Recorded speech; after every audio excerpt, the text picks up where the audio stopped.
Hello, class. Welcome back to our channel, Drafting with Clarity. Today, we're tackling a fundamental yet sometimes tricky skill in technical drawing: how to identify and correct missing lines in orthographic projections. Orthographic views top, front, and side are not independent pictures. They are connected through projection lines.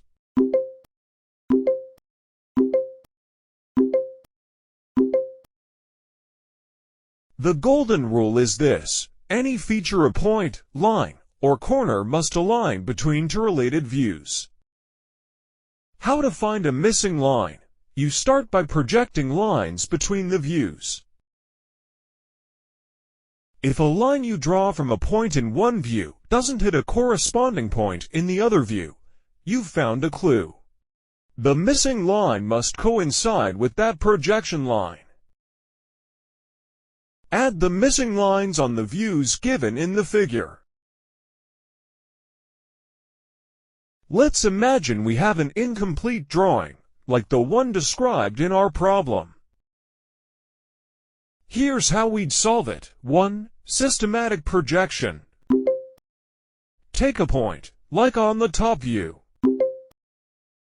Project it to the front and side views.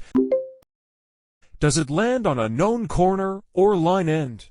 Repeat this for every significant point B, C, etc.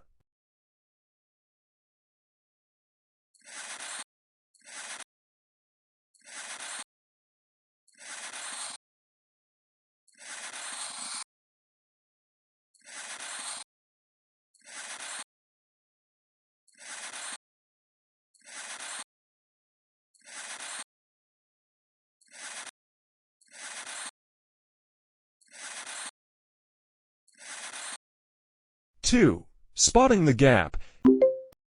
You might find that a line between points A and B is visible in the top view, but when you project points A and B to the side view, there is no line connecting their projections. This is a clear signal: a line is missing in the side view. In the side view, line of appears as a single point, because the two endpoints coincide when viewed from that direction.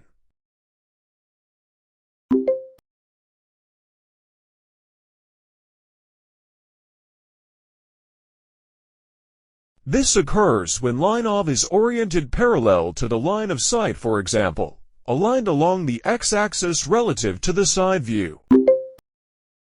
In such a case, the entire line projects as one point. Simultaneously, another line oriented along the z-axis remains visible in the side view because it runs perpendicular to the viewing direction.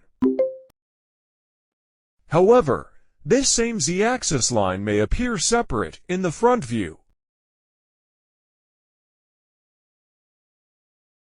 where its endpoints do not coincide.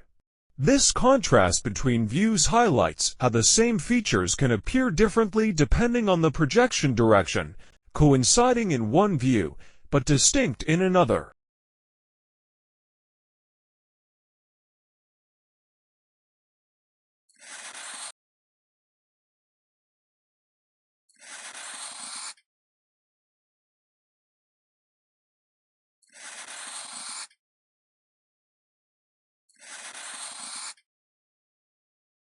Three. Visualizing the object. This is the most critical thinking step. Ask yourself, what 3D object would create these exact views? What feature must be present, like a slot, step, or hole, to cause this pattern of lines and gaps? Making a quick freehand isometric sketch here is incredibly helpful. 4. Adding the correct lines. Based on your 3D mental model, add the missing lines. Remember the line types: use solid lines for visible edges and dashed lines for hidden features that exist behind a surface. 5. The final check to D to 3D. Once all views are complete, ask the powerful question: Can I now generate a consistent 3D model from these corrected 2D views? If the answer is yes, you've solved the puzzle. The corrected view should fully and unambiguously define the object's shape. And now we finished. If we use this generated 2D view, can we make or generate the 3D? Let's check on the 3D.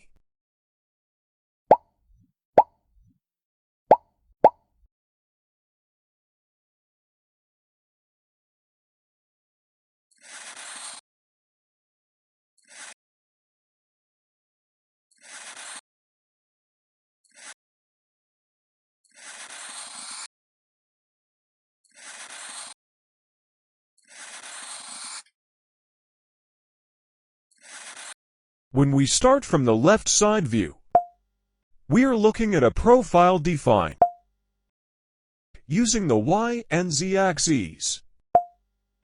To create a 3D shape, we must extrude this profile along the X-axis, which is the depth direction from this view. The key question is, how far do we extrude it? We find this missing dimension by examining the top view. The top view shows us the full layout in the X and Y axes. By projecting the features from the side view up to the top view, we can see exactly how far the shape extends in the X direction.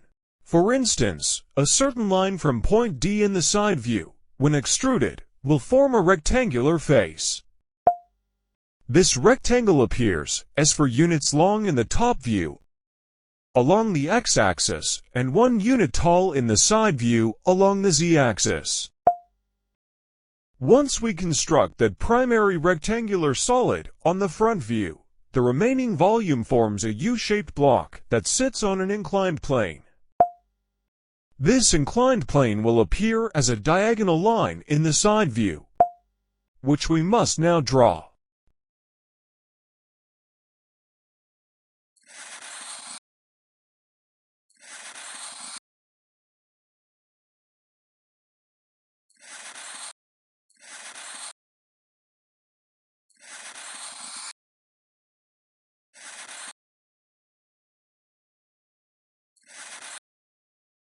The final, more complex feature is a hole or cavity, a subtracted volume. In 2D drawings, we see this as hidden lines or sections. Its presence significantly alters the 3D form, which is why it changes the lines in our orthographic views. Based on the drawings, from the front view, the hole has a visible width of 2 units. From the side view, its depth is 3.5 units. By carefully projecting these dimensions between all 3 views, we can accurately build the complete 3D object.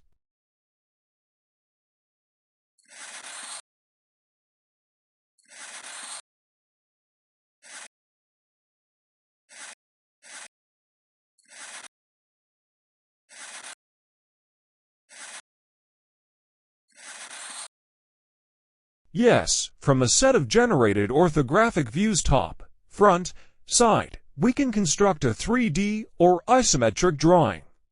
Successfully building a valid 3D model is the ultimate proof that our original orthographic projections are consistent and correct. Can we generate more than one orthographic solution from a given problem that will still form a valid 3D object? The answer is yes, but with a crucial rule. The different orthographic views are not independent, they must be in constant communication. Every point, line, and feature in one view must correctly align and project to the corresponding feature in the other views. By adhering to this rule of alignment, we can derive missing views, for example, constructing the right side view from the top and front views. Let's generate a different orthographic view from the previous problem. We still have our primary rectangular block 1 unit by 4 units at the base. The change we'll analyze is the rectangular through hole at its center. In the side view, line CD appears as a single point. because it's seen end-on. However, in the front view, this same edge appears as a visible line. Conversely, our previous line appears as a point in the side view, but as a 2-unit long line in the front view.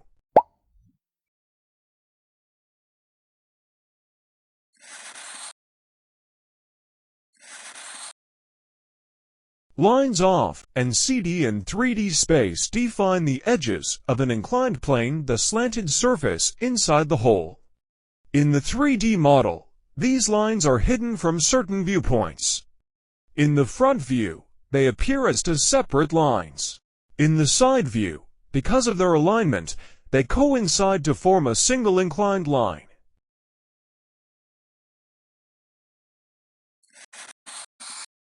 Once we have successfully generated and aligned all necessary 2D orthographic views with every line accounted for in each projection, we possess all the information needed. Yes, we can now definitively construct the 3D model. The complete and consistent 2D drawing provides the exact dimensions and spatial relationships to build the object in 3 dimensions.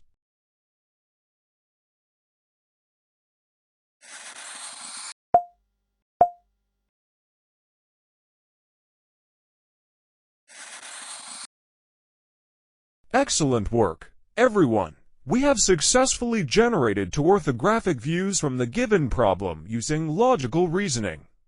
Remember, your exploration doesn't have to stop here. You can often generate even more views. The third 2D view you see here was also constructed from the same original problem. I encourage you to verify it for yourselves. The best way to check if any set of 2D views is correct is to try building the 3D model in your mind or with software. If all the views fit together perfectly to form one coherent object, you know your orthographic projections are accurate. You've all done a fantastic job following along with these complex spatial reasoning concepts. Keep practicing. This skill is the foundation of great engineering and design. Thank you for your focus, and I'll see you in the next lesson.